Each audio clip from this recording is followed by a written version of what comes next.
नमस्कार. प्राध्यापक के.व्ही. बेलसरांचं अध्यात्मदर्शन हे पुस्तक आपण वाचतो आहोत. आज आपण दुसरा अध्याय वाचायला घेणार आहोत.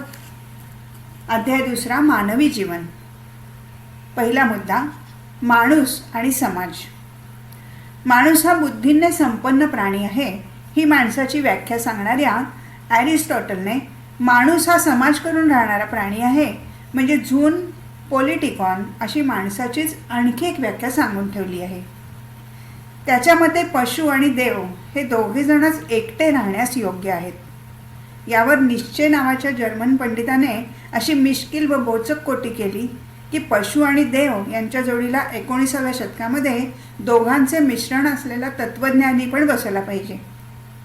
बैरागी, योगी, तपस्वी, धनगर, एकांतवासाची शिक्षा भोगणारे कैदी, दीपगृहावर काम करणारे लोक वगैरे माणसे काही काळ समाजापासून दूर एकटेपणाने राहतात. परंतु सर्वसाधारणपणे कोणीही माणूस अगदी एकटा राहत नाही. माणसाला माणसाचा सहवास नसेल तर त्याचे जीवन नीरस बनते आणि त्याच्या व्यक्तित्वाचा ऱ्हास होत जातो. माणूस समाजात जन्माला येतो, समाजात जगतो आणि समाजातच आपला देह ठेवतो. तो जन्माला येण्यापूर्वी समाज असतो आणि तो मेल्यानंतर समाज चालू राहतो. व्यक्ती आणि समाज या एकाच मानवी जीवनाच्या दोन बाजू आहेत. विचाराने त्या निराळ्या कल्पिल्या तरी प्रत्यक्षामध्ये त्यांचा अभेद असतो. इतकेच नव्हे तर समुदायाने अथवा समाजरूपाने जगणे हा जीवनाचा मूळ धर्म आहे. किडा, मुंगी, मासे, पशुपक्षी इत्यादी जीवनाचे नमुने पाहिले तर दोन गोष्टी सर्रास आढळतात. जीवन जेथे जन्म पावते तेथे ते पुष्कळ संख्येने जन्मास येते ही एक गोष्ट, आणि जन्मानंतर प्रत्येक जीव प्राणी आपल्या जातीच्या इतर प्राण्याबरोबर सहवास व संबंध ठेवून जगतो ही दुसरी गोष्ट होय. अगदी खालच्या प्रतीच्या प्राण्यांमध्ये पहिली गोष्ट प्रधान असून दुसरी गौण असते. वरच्या प्रतीच्या प्राण्यांमध्ये संख्या कमी होत जाऊन सामाजिक संबंधाला महत्त्व येते. जीवनाच्या नमुन्यांपैकी माणूस हा सर्वोत्तम नमुना आहे. अर्थात त्याच्या ठिकाणी संख्या सर्वात कमी म्हणजे वेळेला 1 किंवा 2 असून सामाजिक संबंध अत्यंत प्रकर्षाने अनुभवायला येतात. हॉब्स नावाच्या युरोपियन विचारवंतांच्या मते मानवाच्या इतिहासामध्ये समाज नसलेली अशी एक अवस्था होती. त्या समाजपूर्व किंवा निसर्गावस्थेमध्ये मानवी जीवन एकाकी, दरिद्री, ओंगळ आणि पशुतुल्य होते. ती अवस्था सर्वांना दुस्सह झाल्याने माणसांनी एकत्र येऊन समाज बनवला. हॉब्सचे हे म्हणणे काल्पनिक आहे, खरे नाही. माणसाला अशी समाजपूर्व अवस्था केव्हाच नव्हती. मानवी जीवन अगदी प्रथमपासून समाजाने व्यापलेले आहे. म्हणून माणसाबद्दल कोणताही विचार त्याच्या सामाजिक जीवनापासून वेगळा काढता येत नाही. 2. पशूंचा समाज. पशूंना स्वतःच्या पशुपणाची जाणीव नसली तरी समाज जीवन असते. म्हणून सामाजिक जीवनाचा प्रारंभ माणसापासून झाला असे समजण्याचे कारण नाही. किंबहुना माणसाच्या सामाजिक जीवनाचे मूळ पशूच्या सामाजिक जीवनात सापडते. खालच्या जीवकोटीत समाज जीवनाचे फार सुंदर प्रकार आढळतात. उदाहरणार्थ मधमाशा, मुंग्या, टोळ, बिव्हर यांच्यामध्ये चांगली श्रमविभागणी आणि अन्न व्यवस्था काम करते. तसेच अनेक प्रकारचे पक्षी गटागटाने राहून एकमेकांच्या मदतीने घरटी बांधतात, आपल्या पिल्लांना खायला आणून घालतात, प्रेमाने त्यांचे पालन करतात. नर व मादी काही काळ एकव्रताने एकत्र राहतात. निरनिराळ्या आवाजाच्या साहाय्याने सर्वजण आपापसात व्यवहार करतात आणि सगळे मिळून शत्रूवर हल्ला करतात. लांडगे, हत्ती, झेब्रा, हरणे, वानरे वगैरे पशूंचे सामाजिक जीवन चांगले असते. त्यातले त्यात वानरे तर उत्तम प्रकारचे समाज जीवन जगतात. उदाहरणार्थ वानरे गट करून राहतात. त्यांच्या गटाला बलवान वानर पुढारी असतो व तो शत्रूपासून गटाचे रक्षण करतो. सगळेजण मिळून अन्न शोधतात. नरमादी संबंध, प्रजाजनन आणि प्रजापालन या बाबतीत वानरे फारच शहाणपण दाखवतात. नर व मादी एकमेकांचे अंग साफ करतात. वानरी आपल्या पिल्लांना चालायला, झाडावर चढायला आणि खेळायला शिकवते. वानराची पिल्ले लपंडाव व शिवाशिवी खेळतात. अनुकरण करणे हे सामाजिक जीवनाचे एक महत्त्वाचे अंग आहे. वानरे उत्तम प्रकारे अनुकरण करू शकतात. टाळ्या वाजवणे, दातातून पीक काढणे, चुंबन घेणे, सिगरेट ओढणे, पेटलेली काडी विझवणे, सायकलवर बसणे, तालावर नाचणे, टेबलाशी खुर्चीवर बसून कपातील चहा बशीत ओतून पिणे वगैरे कित्येक शिकवलेल्या गोष्टी वानरे छान करून दाखवतात. त्यांना शब्दरूप भाषा नसते, पण चेहऱ्यावरील हावभाव, अंगविक्षेप आणि निरनिराळे आवाज यांच्या मदतीने आपल्या मनातील भाव ते व्यक्त करतात. पाळलेली वानरे तर लहान मुलाप्रमाणे वस्तू जमवतात आणि त्यांना एकटेपणाचा कंटाळा वाटतो. पशु समाजामध्ये नरमादीचे प्रमाण स्थूल मानाने समान असल्यामुळे वयात आलेल्या पशूंना प्रजाजनामध्ये भाग घेता येतो. म्हणून त्यांच्या सामाजिक जीवनात कामवासनेला चांगले महत्त्व आहे. नरमादी संबंध अधिक काळ टिकणारा असून त्यांच्यात समजूतदारपणा आढळतो. वानराचे पिल्लू मानवी मुलाप्रमाणे अधिक काळ आईवर अवलंबून असते. पिल्लांची संख्या 1 किंवा 2 इतकी अल्प असल्याने आई व मूल यांच्यातील प्रेमाचा संबंध बराच काळ टिकतो. पिल्लांचा बाप आईच्या सहवासात राहतो. म्हणून आई, बाप व पिल्ले मिळून बनणारे वानराचे कुटुंब असते असे म्हणायला हरकत नाही. प्रत्येक गटामध्ये व कुटुंबामध्ये एका वानराचे वर्चस्व असते आणि ते वय, बळ व लिंग यावर अवलंबून राहते. वानरांना इतर वानरांबद्दल फार कुतूहल, आकर्षण, आवड आणि प्रेम असते. त्यांना काळाची जाणीव नसते, त्यामुळे भूत व भविष्य काळाची कल्पना अशक्य होऊन त्यांना मनोराज्य करता येत नाही. भूतकाळी घडलेल्या घटनांबद्दल वानरांना दुःखशोक होत नाही आणि भविष्यकाळी काय घडणार याबद्दल चिंता वाटत नाही. इतकेच नव्हे तर सध्याचा काळ चांगला किंवा वाईट आहे याची जाणीव पशूंना नसते. 3. मानव समाजाचे वैशिष्ट्य. पशु समाज आणि मानव समाज यांच्यामध्ये काही बाबतीत उत्तम साम्य आढळले तरी महत्त्वाच्या बाबतीत मूलग्राही भेद अनुभवायला येतो. दोघातील साम्य असे की वानरातील नरमादीप्रमाणे माणसामधील स्त्री पुरुषांच्या शरीर रचनेत मुळात फरक नाही. दोघांचा मेंदू एकाच प्रतीचा, दोघांचे मन एकाच पातळीचे आणि दोघांची बुद्धी एकाच नियमांनी काम करणारी असते. वानराप्रमाणे माणसामध्ये कामवासना केव्हाही जागृत होऊ शकते. नवरा बायकोंच्या परस्पर संबंधाचा स्थिरपणा पुष्कळ अंशी कामवासनेवर अवलंबून असल्याने तिला माणसाच्या सामाजिक जीवनात देखील पुष्कळ महत्त्व असते. वानराप्रमाणे माणसामध्ये मुलांची संख्या मर्यादित असल्याने आई, बाप, मुलगे, मुली मिळून कुटुंबाचा सुटसुटीत गट बनू शकतो. दोघांमध्ये आई बाप आपल्या मुलाबाळांचे पालन व पोषण करण्यासाठी श्रम करतात. तसेच कुटुंबात आईचे किंवा बापाचे वर्चस्व असून कुटुंबातील घटकामध्ये आपलेपणा आढळतो. पशु आणि माणूस यांच्या सामाजिक जीवनातील साम्य अशा रीतीने दिसले तरी दोघांमध्ये एक अतिमहत्त्वाचा भेद आढळतो. पशुच्या ठिकाणी आढळणारी बुद्धी ज्याप्रमाणे एका अभिनव आणि उच्च पातळीवर प्रकट होते, त्याप्रमाणे पशुच्या ठिकाणी आढळणारे समाज जीवन माणसाच्या ठिकाणी फार निराळ्या आणि उच्च पातळीवर प्रकट होते. मानव समाजाला संस्कृती असते, पशु समाजाला ती नसते. हा दोघांच्या सामाजिक जीवनातील फार महत्त्वाचा मूलग्राही भेद आहे. संस्कृती असणे हे मानव समाजाचे विलक्षण वैशिष्ट्य आहे. संस्कृतीचा महिमा. संस्कृतीचा महिमा वर्णन करावा तेवढा थोडाच आहे. बुद्धीच्या दृष्टीने मीपणाची जाणीव जर माणसाला पशुपेक्षा अत्यंत उच्च पदाला नेते, तर सामाजिक जीवनाच्या दृष्टीने संस्कृती माणसाला देवाच्या जोडीला नेऊन बसवते. केवळ संस्कृतीच्या जोरावर माणूस पृथ्वीवर महत्त्व पाहून सर्व प्राण्यांचा राजा बनला आहे. मानवाचे मूल जन्मास आल्यावर शरीराने व मनाने पशुतुल्य असते. त्याच्या शरीराच्या व मनाच्या वाढीला योग्य वळण देऊन त्याला विकसित व्यक्ती बनवण्याचे फार मोठे कार्य संस्कृती करत असते. माणसाचे कपडे लत्ते, चालीरीती, खाणेपिणे, आवडीनिवडी, विद्या, कला, ध्येये, आदर्श, मूल्ये, चांगल्या वाईटाच्या कल्पना, विचार करण्याची तऱ्हा, जीवनाबद्दलचा दृष्टिकोन वगैरे सर्व गोष्टी तो संस्कृतीपासून शिकतो. संस्कृतीमुळे माणसाच्या जीवनात फार विविधता आढळते. माणूस म्हणून जन्माला आलेले स्त्री पुरुष निरनिराळे व्यवसाय करतात, निरनिराळे कपडे वापरतात, निरनिराळ्या चालीरीती पाळतात आणि निरनिराळी ध्येय डोळ्यासमोर ठेवून भिन्न प्रकारचे जीवन जगतात. या सर्वांचे कारण संस्कृतीमध्ये सापडते.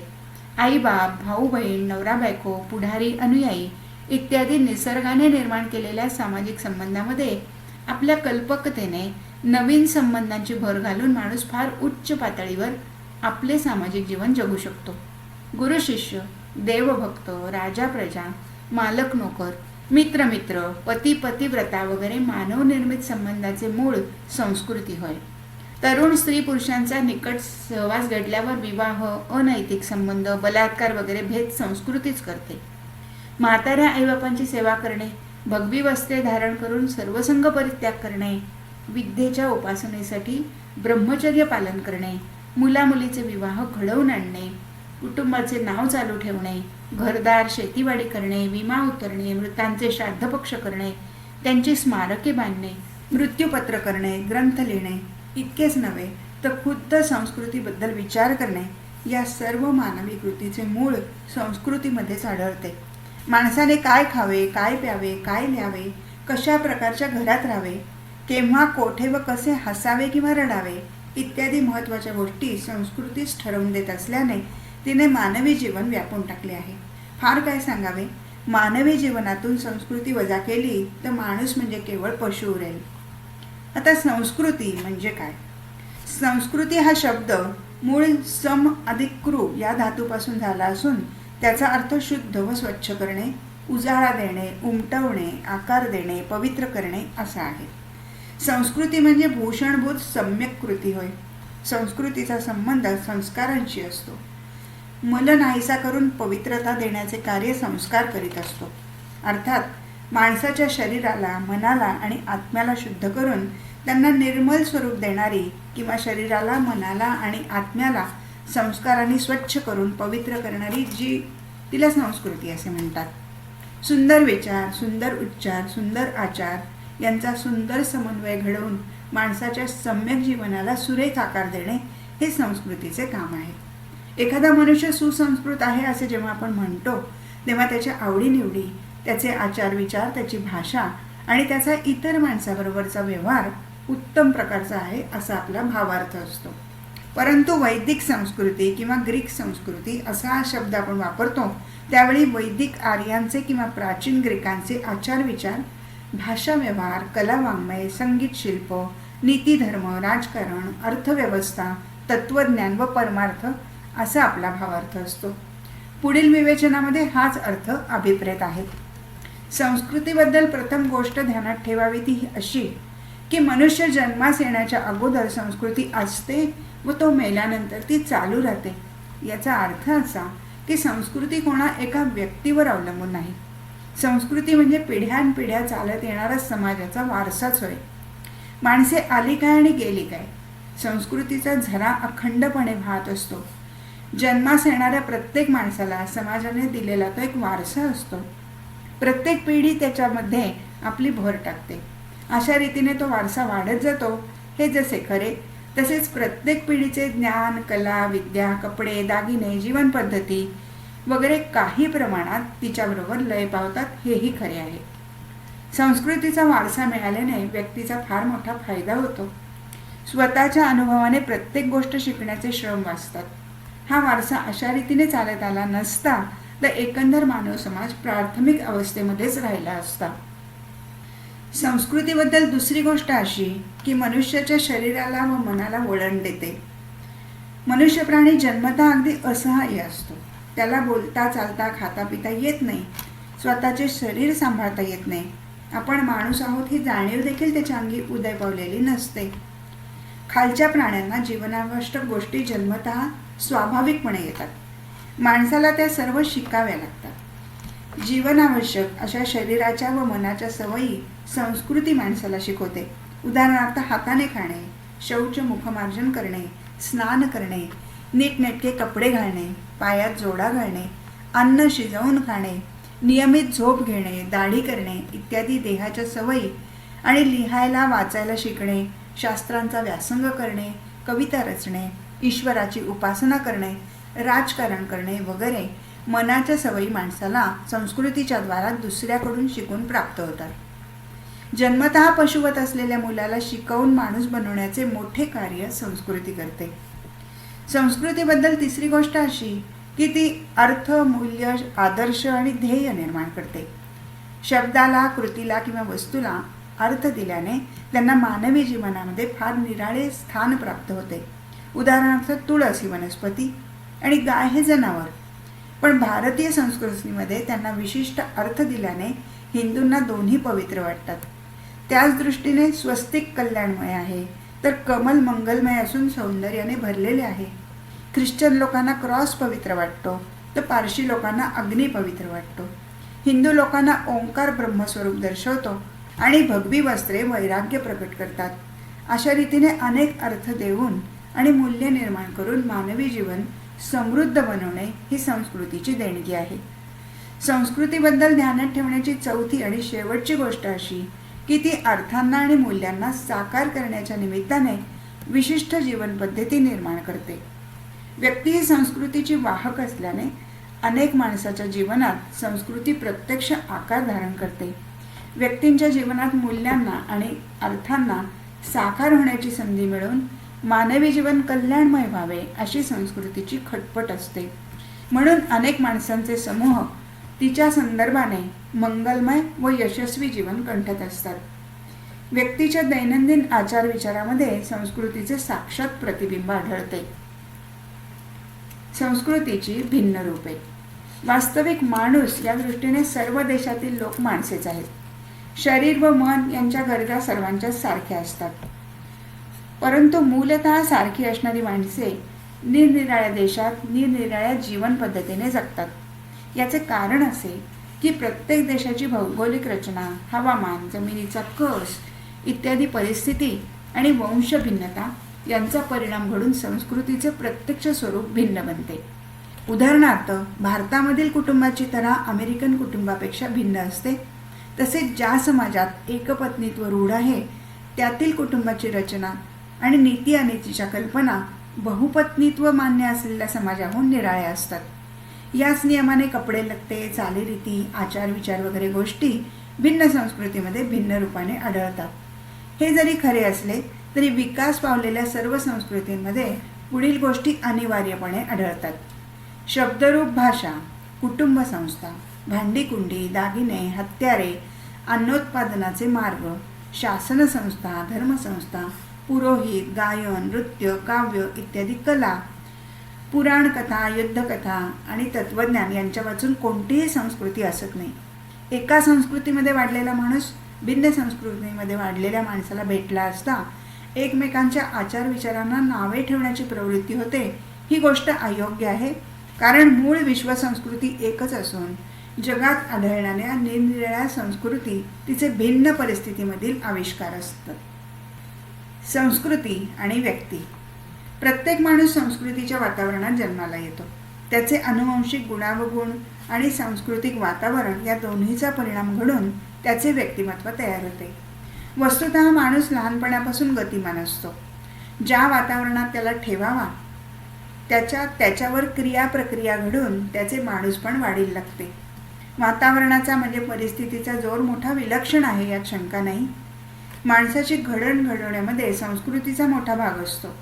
मूल जन्माला आल्यावर त्याच्या शरीराची व मनाची वाढ करण्याची दिशा आणि तऱ्हा संस्कृती ठरवते. प्रत्येक व्यक्तीच्या वासना आणि शिकण्याची शक्ती कमी अधिक असल्याने एकाच सांस्कृतिक वातावरणातील माणसाचे व्यक्तित्व भिन्न बनत जाते. माणसाच्या मानसिक शक्तींना वाढीस लावून त्याच्या ठिकाणी मानवतेचा पूर्ण विकास करून देणे हे जिवंत संस्कृतीचे खरे काम आहे. अर्थात कोणत्याही संस्कृतीचे प्रत्यक्ष स्वरूप व्यक्तीच्या जीवनातच आढळते. जीवनविषयक कल्पना, चांगल्या वाईटाचे आदर्श, उच्च तत्वावरील श्रद्धा आणि व्यापक मूल्ये याच सामाजिक संस्थांच्या द्वारा पुरवठा करून समाजातील प्रत्येक माणसाची मानवता विशाल बनवणे हे संस्कृतीचे ध्येय असते. आदर्श मूल्ये आणि तत्वे इत्यादी गोष्टींचा संबंध माणसाच्या आंतरिक जीवनाशी आहे. त्याचा अनुभव व उपभोग घेण्यासाठी संस्कृती अनेक सामाजिक संस्था निर्माण करते. बदलत्या परिस्थितीला तोंड देऊन उत्तम आदर्श आणि तत्वे आत्मसात करण्याची शक्ती माणसाला देऊन त्याचे जीवन समाधानी व वैभवशाली बनवणे यामध्ये संस्कृतीचे सार्थक आहे. म्हणून त्यागी पण परोपकारी, पराक्रमी पण सदाचारी आणि परमज्ञानी पण निरहंकारी अशी माणसे पुष्कळ प्रमाणात निर्माण करणारा जीवनक्रम आखून देण्यात संस्कृतीचा जिवंतपणा आढळतो. तात्पर्य, संस्कृतीने माणसाच्या जीवनाला सार्थकता, सफलता आणि सुंदरता आली पाहिजे. जन्मापासून मरेपर्यंत व्यक्ती आणि संस्कृती यांचा परस्पर परिणाम चालू असतो. व्यक्तीच्या जीवनात संस्कृती साकार होते म्हणून प्रथम संस्कृतीचा अंमल व्यक्तीवर घडतो. परंतु माणूस हा काही यंत्र नव्हे, त्याच्या ठिकाणी विवेकाचे अमर्याद स्वातंत्र्य आहे. म्हणून संस्कृतीचा परिणाम होऊन सुसंस्कृत व्यक्तिजीवन तयार होते. हे जसे खरे तशी व्यक्तीच्या जीवनाचा संस्कृतीवर परिणाम घडून समाजाची जीवनपद्धती बदलते हेही खरे आहे. थोर व्यक्ती किंवा शक्तिमान माणसे आपल्या आचार विचाराच्या सामर्थ्याने नवीन अर्थ, आदर्श, मूल्ये, संस्था आणि नवीन जीवन पद्धती समाजात निर्माण करतात. उदाहरणार्थ, एखाद्या अत्यंत क्रूर व स्वार्थी माणसाने राजकीय सत्ता ताब्यात घेऊन अनियंत्रितपणे कारभार केला व त्याच्याभोवती संधीसाधू लोकांचे मंडळ जमवले तर एकंदर समाजावर घातक परिणाम होऊन जिकडे तिकडे अनाचार बोकाळतो आणि झोटिंगशाही माजते. याच्या उलट एखाद्या सत्पुरुषाने अंतर्मुख बनून दृढपणे भगवंताची उपासना चालवली आणि तत्वपालनासाठी छळ सोसून दैवी संपत्तीचे आचरण करून जीवन घालवले तर त्याचा समाजातील अनेक माणसावर अत्यंत हितकारक परिणाम होतो.